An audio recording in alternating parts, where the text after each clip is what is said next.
परमेश्वर उवाच मातः परात् परे देवी सर्वज्ञानमयीश्वरी कथ्यतां मे सर्वपीठ शक्ति भैरव देवता देव्योवाच शृणु वत्स प्रवक्ष्यामि दयाल भक्तवत्सल याभिर्विना न सिद्ध्यन्ति जप साधन सत्क्रियाः पञ्चाशदेकपीठानि देवं भैरव देवताः अनुवत्तत्यङ्गपापेन विष्णुचक्रक्षतेन च ममाद्यमबुधो देव हिताय त्वयि कथ्यते।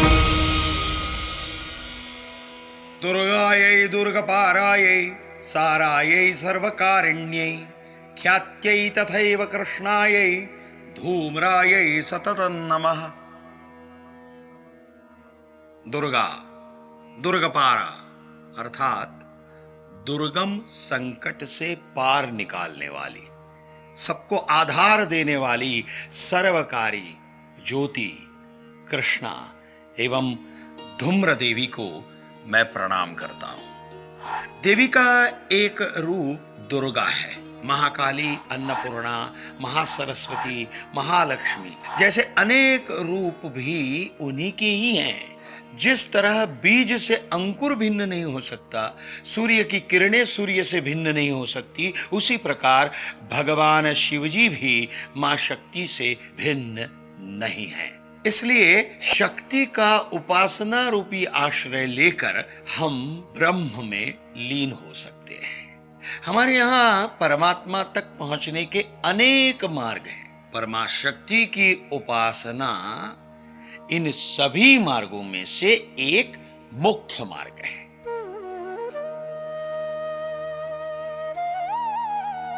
पौराणिक कथाओं के अनुसार मां सती के हृदय का एक भाग जहां गिरा था वो पहले के बिहार और अभी के झारखंड राज्य के वैद्यनाथ शक्तिपीठ में स्थित है।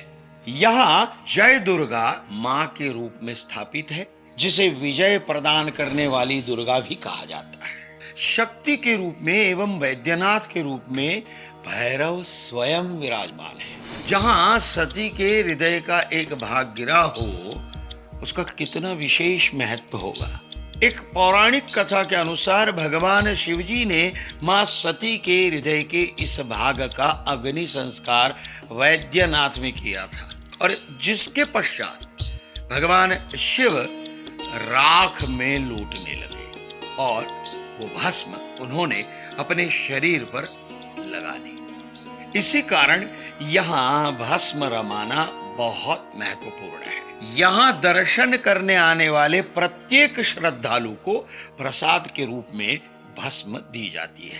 कहा जाता है कि इस भस्म को ललाट पर लगाने से व्यक्ति जिस कार्य हेतु निकला हो वो अवश्य पूर्ण होता है।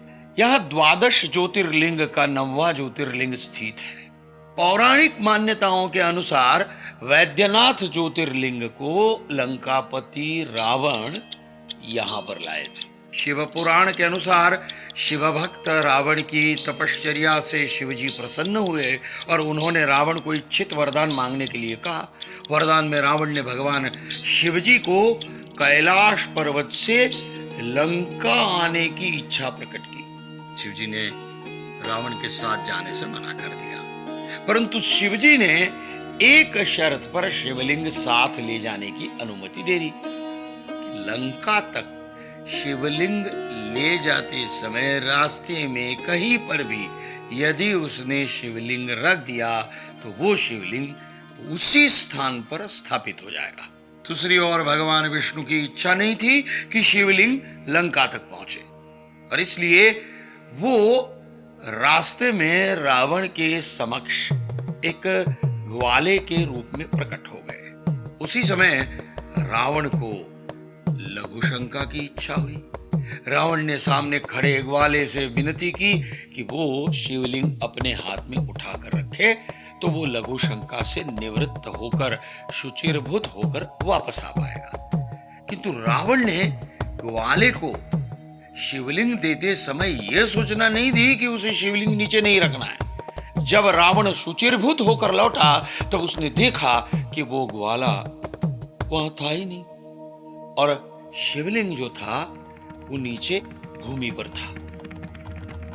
रावण ने शिवलिंग को उठाने का महत प्रयास किया, किंतु रावण भूमि पर रखे हुए उस शिवलिंग को उठा ही नहीं पाया।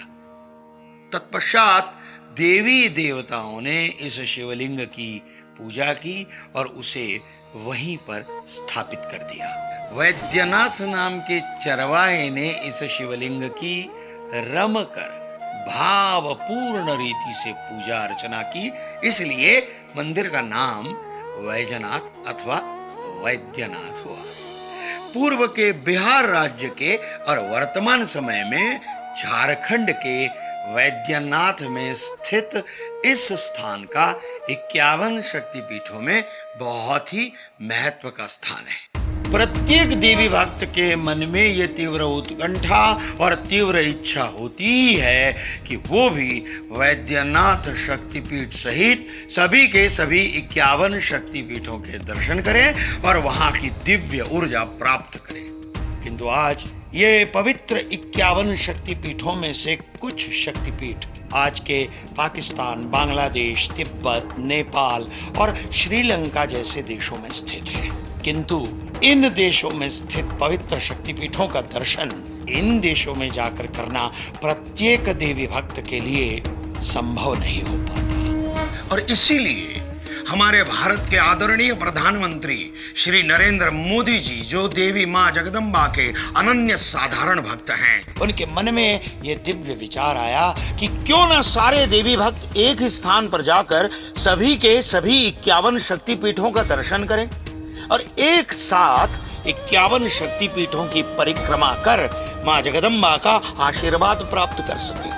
प्रधानमंत्री मोदी जी के इसी पवित्र विचार और दिव्य प्रेरणा से गुजरात में मां अंबाजी मंदिर के पास गिरी शिखर गब्बर पर्वत पर, जहां मां जगदम्बा का हृदय स्वयं विराजमान है, वहां सभी के सभी 51 शक्तिपीठों के मंदिरों की प्रतिकृति बनाकर मां जगदम्बा की प्राण प्रतिष्ठा की गई है। यहाँ सभी मंदिर केवल शक्तिपीठों की प्रतिकृति नहीं, अपितु यहाँ के शक्तिपीठों की पूजन विधि भी मूल शक्तिपीठों की पूजन विधि के अनुसार ही की जाती है। मानो यहाँ मां जगदम्बा साक्षात हृदय से आपको आशीर्वाद दे रही है। मैंने स्वयं यह अनुभूति की है। तो सोच क्या रहे हैं? चलो, बुलावा आया है, माता ने बुलाया है, चलो अंबाजी मां के हृदय के पास। गुजरात पवित्र यात्रा धाम विकास बोर्ड और गुजरात टूरिज्म आपकी प्रतीक्षा कर रहा है। चलो अंबाजी, जय अंबाजी।